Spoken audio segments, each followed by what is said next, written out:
Hey everybody, my name is Steven and welcome back to the Storytime channel. Without wasting any time, let's get into our stories of the day.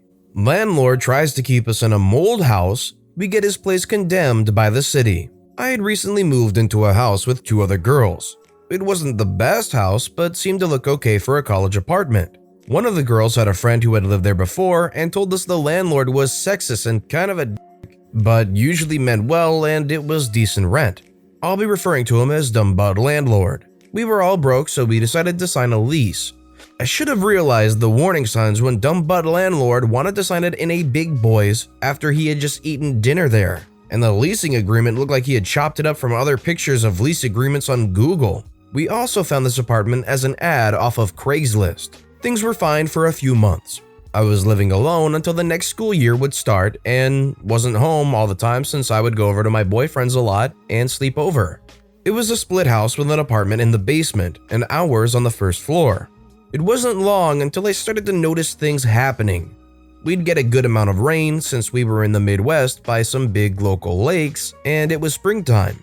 We'd get a good amount of water and the concrete steps to the house would constantly fill up with water I had to jump over, and it would disappear overnight. It also started to get a little bit of a musty smell in the house, and I had started coughing and sneezing all the time, but didn't know why. Soon, the other girls moved in and we started having some difficulties with Dumb Butt Landlord. He wouldn't tell us when he'd come over to check on the property. He said he did this to keep up on looks and mow the lawn, but he did it way too often for any of us to be okay with. He would argue with us about having a copy of our own lease. He'd yell at us to give him rent payments in cash, especially before going to his cabin up north with his girlfriend. But the biggest of all was that we were having problems with mold and he did not care. For a while, we hadn't talked to people in the basement apartment until everyone started having problems with Dumb Butt Landlord. We'd hear them arguing and yelling down below about as often as we would upstairs, but they were in a heck hole.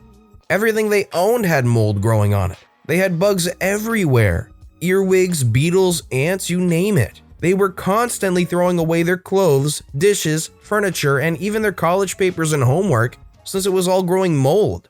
They spent money on plastic bins to hold most of their important items, but even those would get moldy. We also found out that they were supposed to have another roommate down below, but she couldn't live there from her allergies to mold after signing a lease agreement. We also found out that Dumb Butt Landlord verbally abused her and her mother on the phone to the point where they were crying and she couldn't get out of the lease. She ended up paying for 2 places every month so that she didn't have to live there because he wouldn't let her break her lease and didn't care. Upstairs wasn't as bad as the basement, but it wasn't good either. All of us were coughing more and more each month.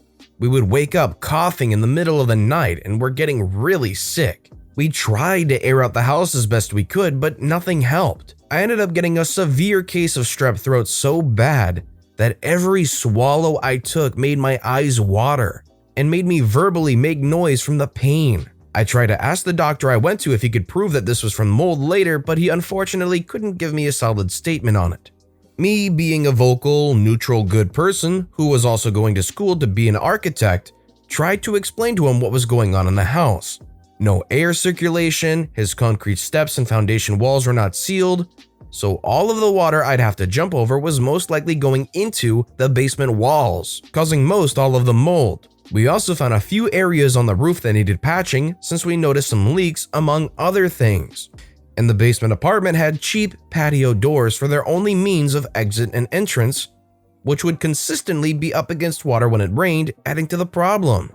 Oh, smart Dumb Butt Lord decided that we were all girls just complaining about silly things that didn't mean anything, so he brushed us off and said we were fine, even though I had told him that I was learning about these things in school and knew what I was talking about. He wouldn't let us out of the lease as hard as we tried, so all of us girls in both apartments decided we would get out if it was the last thing we did.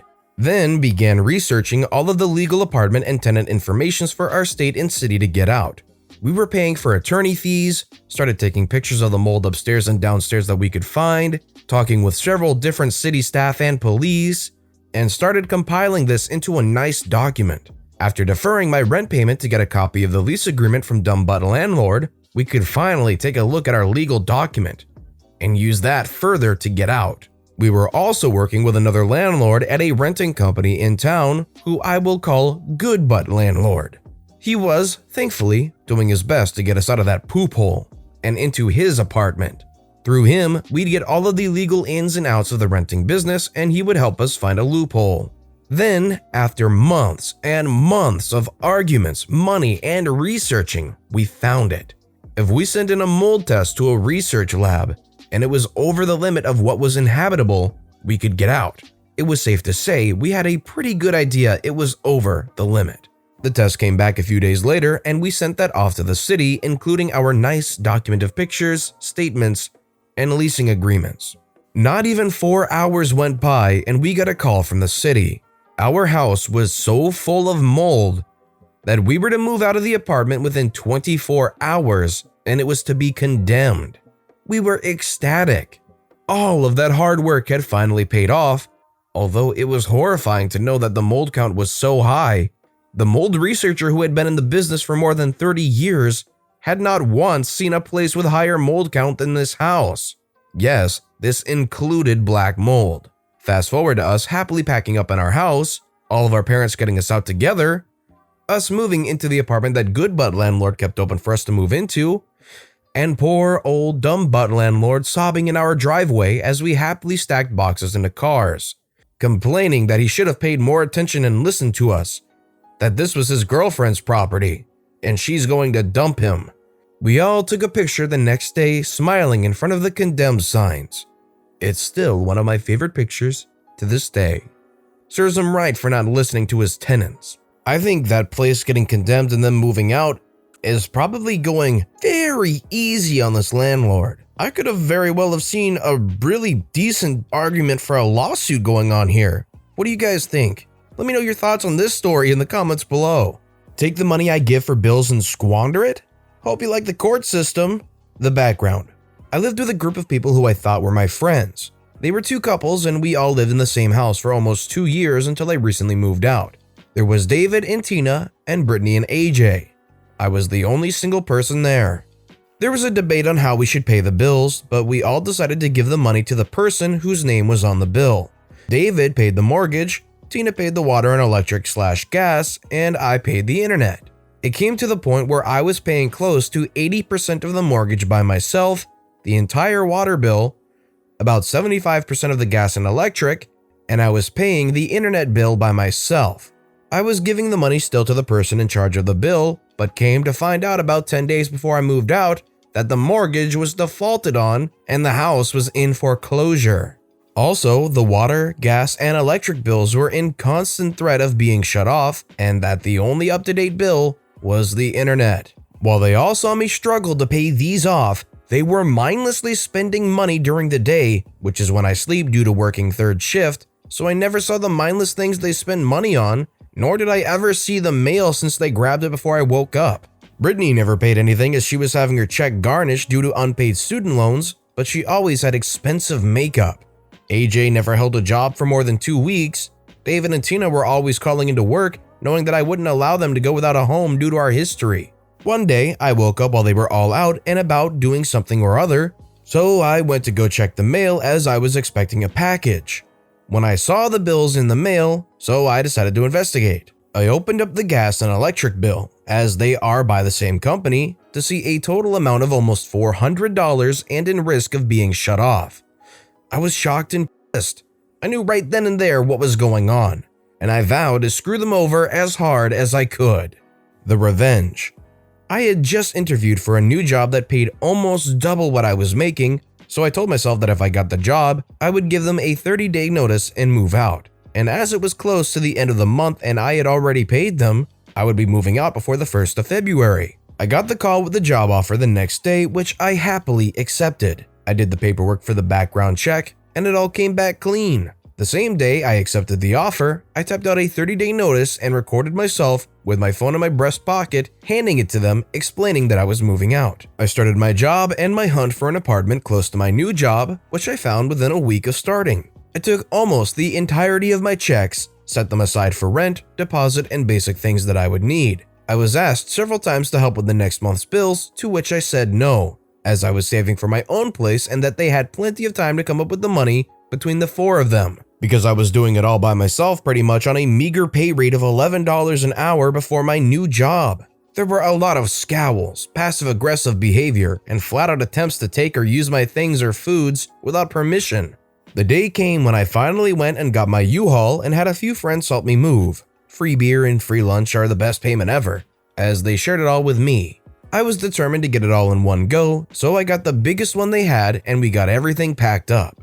I took everything that was mine down to my pizza stone, which they loved, my expensive kitchen knives which they would use and never clean, even my toilet paper that I had bought 3 days prior because I needed it. A few rolls went missing very quick. After moving everything, I sat down on my couch, looked around, my cat in my lap, and breathed a sigh of relief. I happened to be good friends with my previous neighbors. We smoked each other out frequently, and asked them to keep an eye out for anything out of the ordinary. 4 days go by and I come to find out that the gas, electric, and water have all been turned off and they were asking to fill up some buckets to manually flush the toilets, bathe in, etc., etc. Now, both couples have dogs, which my cat hated as they were both hyperactive as heck, but I loved them. So I decided that those dogs were in a dangerous situation as they had no water, no heat in the middle of winter, and probably no food as I had bought the last bag about 2 weeks prior. I hate to see an animal hungry, so I called the local humane society and left an anonymous tip about the dogs and how I was worried about them. The next day, my neighbor, Todd, texted me telling me that there were dogs removed from the home, that my previous housemates were being charged with neglect, and because of the lack of utilities, that these were not civil but criminal charges. This was enough for me to smile, but I wanted more. I knew that David was divorced and had a child. I also knew that he wasn't paying child support. I then contacted the local courts and made them aware of the flagrant non-support and that maybe they could help the agency looking for him. I provided the address that we lived at and that the homeowner was the one who was being looked for. From there, it came to light that he was almost $25,000 behind, which is a felony in the state where I live. He is now living with someone on their couch as Tina left him. The house has been foreclosed on, and he has nothing to his name while facing multiple criminal charges. Moral of the story, don't take advantage of a friend who knows all your dirty secrets. I'm glad OP cares so much for those dogs because I'm a big dog lover too, and I wouldn't want to see these dogs get harmed because people are neglecting even themselves, their livelihoods, for no relative reason. But with that being said, that's all the stories we have for today. So what I want to know is which of these 2 stories was your personal favorite and why? Let me know which one piqued your interest the most in the comments below. And thank you all so much for watching and listening to the Storytime channel. If you haven't yet, please consider subscribing. And don't forget to turn notifications on so you'll never miss an upcoming video. Thank you all again for watching and listening to the Storytime channel.